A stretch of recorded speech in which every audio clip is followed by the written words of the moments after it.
Welcome to achievers Bangla. আজকে আমরা একটা এরর কালেকশন নিয়ে আলোচনা করছি।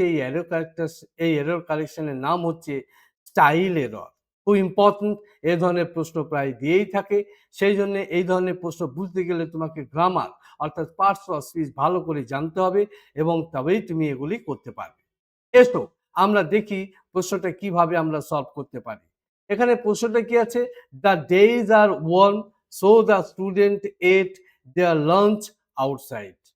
দিনগুলি খুব গরম ছিল, সেই জন্য কি করেছিল ছাত্রছাত্রীরা তাদের বাইরের দুপুরের খাবারটা বাইরে নিয়েছিল।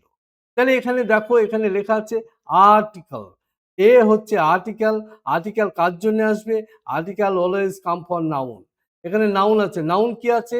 প্লুরাল নাউন আছে। তাহলে প্লুরাল নাউন থাকলে এখানে প্লুরাল ভার্ব হবে।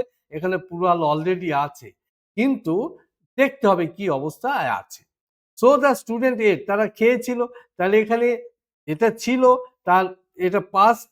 তাহলে এখানে কি হবে? এটা যেহেতু পাস্ট আছে সেই জন্য এটা অবশ্যই পাস্ট হবে। তাহলে এটা কি হবে?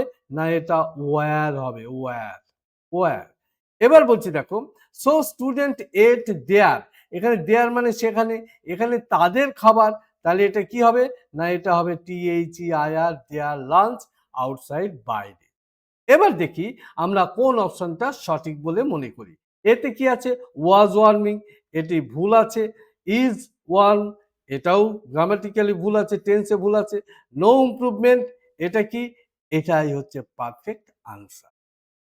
এখানে ওয়্যার ওয়ার্ম থাকার কথা কোথাও আছে কি? নেই। তাহলে তোমার আনসার হচ্ছে সি। ভিডিওটি ভালো লাগলে লাইক করবে, শেয়ার করবে এবং সাবস্ক্রাইব করবে। আর এই ধরনের বিশেষ বিশেষ টিপস পেতে ভিডিওটিতে বেল আইকনটি প্রেস করে দেবে। আজকের ভিডিও এখানেই শেষ। আমি হালদার স্যার।